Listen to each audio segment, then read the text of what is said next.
Everybody, आज हम chapter 4 indices और स्टैंडर्ड फॉर्म की एक्सरसाइज 4A का फोर्थ क्वेश्चन को हल करेंगे। इससे पहले हमने क्वेश्चन 1, 2, 3 के अंदर ये देखा कि उसके अंदर एक्सपोनेंट्स की लॉज की इम्प्लीमेंटेशन किस तरह होती है। आज हम इन लॉज की एक और क्वेश्चन के अंदर इम्प्लीमेंटेशन देखेंगे। हमारा फर्स्ट क्वेश्चन 4A है, जो हमें ये कहता है कि 14 की पावर 13 डिवाइडेड बाय 7 की पावर 13 का आंसर क्या है। अगर हम इस क्वेश्चन को गौर से देखें तो ये इस क्वेश्चन का फॉर्मेट हमारे लॉ 8 के फॉर्मेट के ओपन फॉर्म के साथ मिलता जुलता है। अब हम इसको क्लोज फॉर्म के अंदर लिखते हैं। तो 14 divided by 7 whole power 13। Table पढ़ेंगे अगर हम 7 1 द 7 और 7 2 द 14, तो हमारे पास आंसर क्या आएगा, 2 की पावर 13। इसी तरीके से हम क्वेश्चन नंबर 4 पार्ट बी को देखते हैं, जो हमें ये कहता है 9 की पावर 5 की होल पावर 4 डिवाइडेड बाय 3 की पावर 20 हो, उसका आंसर क्या होगा। अगर हम इस क्वेश्चन को देखें तो इसके अंदर हमारे दो लॉज इंप्लीमेंटेशन हो रही है। पहला लॉ हमारा फोर्थ लॉ इंप्लीमेंट हो रहा है, जो हमें ये कहता है कि अगर किसी भी क्वांटिटी की पावर गिवन हो तो पावर को पावर के साथ हम मल्टीप्लाई करेंगे। तो सबसे पहले हम ये करेंगे 9 5 इंटू 4 डिवाइडेड बाय 3 की पावर 20।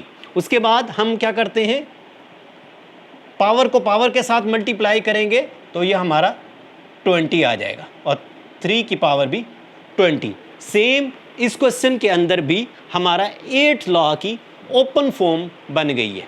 अब हम इसको क्लोज फॉर्म में लिखेंगे। तो अब हम क्लोज फॉर्म के अगर हम लिखते हैं तो 9 डिवाइडेड बाय 3 की होल पावर 20 हो जाएगी। उसके बाद इसको हम सिंप्लीफाई करते हैं, 3 1 द 3, 3 3 द 9, that would be equal to 3 की पावर 20। उसके बाद हमारा क्वेश्चन नंबर 4 पार्ट सी है, जो हमें ये कहता है m divided by 2 whole power 5 हो तो उसका आंसर क्या होगा। इसके अंदर अगर हम गौर करें तो हमें ये पता चलता है कि इसके अंदर भी हमारा 8 लॉ इंप्लीमेंट हो रहा है, जो कि क्लोज फॉर्म के अंदर ऑलरेडी गिवन है। और अब हम इसको ओपन फॉर्म के अंदर लिखेंगे। m की पावर 5 हो जाएगी और 2 की पावर 5।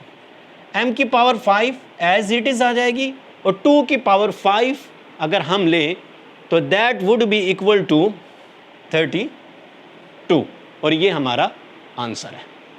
उसके बाद हम क्वेश्चन नंबर 4 पार्ट डी करते हैं, जो हमें ये कहता है 3 divided by n square whole cube का आंसर क्या है। सिमिलर वे के अंदर अगर हम इसको देखें तो ये हमारा लॉ 8 क्लोज फॉर्म के अंदर गिवन है। तो सबसे पहले हम इसको ओपन फॉर्म में लिखेंगे। ओपन फॉर्म के अंदर लिखते हुए हम क्या करेंगे, 3 की पावर 3 लिख देंगे divided by n square already given है तो इसको ब्रैकेट में लिख लेंगे, होल पावर 3 लिख देंगे। उसके बाद 3 की पावर 3 किसके बराबर होता है, दैट वुड बी 27।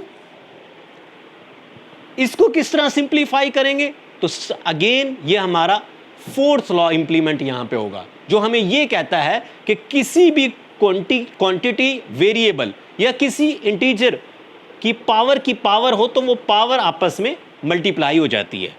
तो n 2 इंटू 3 हो जाएगा, 27 एज इट इज आ जाएगा, 2 इंटू 3 n की पावर 6 आ जाएगा, जो हमारा आंसर है।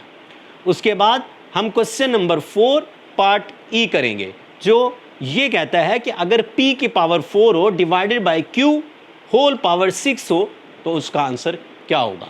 अगेन इसके फॉर्मेट और 8 लॉज के फॉर्मेट की क्लोज फॉर्म को अगर हम देखें तो हमें सिमिलर वे के अंदर नजर आता है, जो हमें ये कहता है कि इसको सबसे पहले हमने ओपन फॉर्म में लिखना है।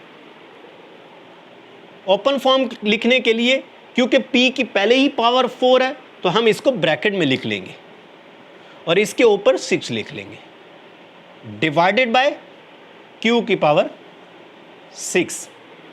अगेन ये फॉर्मेट हमें फोर्थ लॉ की तरफ ले जाता है, जो हमें ये कहता है किसी भी क्वांटिटी की पावर हो तो पावर आपस में मल्टीप्लाई हो जाती है। हम क्या करेंगे, P4 मल्टीप्लाई बाय 6 कर देंगे, divided by Q as it is लिखा जाएगा।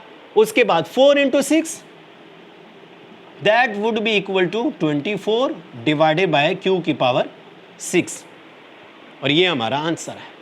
उसके बाद हमारा लास्ट पार्ट है F, जो हमें ये कहता है कि -x divided by y square की होल पावर 4 का आंसर क्या है। तो अगेन इसका फॉर्मेट और हमारे 8 लॉ के क्लोज फॉर्मेट सेम है। हम इसको सबसे पहले ओपन फॉर्म में लिखेंगे। ओपन फॉर्म में लिखते हुए माइनस जो है वो x के साथ हम लिख लेते हैं और होल पावर 4 लिख लेंगे, divided by y square bracket power 4। जिस तरह हम पहले ही आपको बता चुके हैं, मैथ्स के अंदर इन ब्रैकेट्स की एक ख़ास वैल्यू होती है। अगर इसके ऊपर पावर हो तो वो हमें ये बताता है कि ब्रैकेट्स के अंदर जो कुछ भी है उन तमाम के ऊपर इंप्लीमेंट होगा।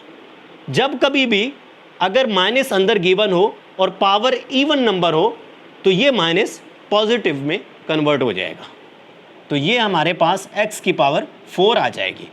अगेन इसके अंदर भी हमारा फोर्थ लॉ इंप्लीमेंट हो जाएगा, जो हमें ये कहता है पावर को पावर के साथ मल्टीप्लाई कर दें। तो हम पावर को पावर के साथ मल्टीप्लाई करेंगे तो 2 इंटू 4 आ जाएगा, that would be equal to x की पावर 4 y की पावर 8।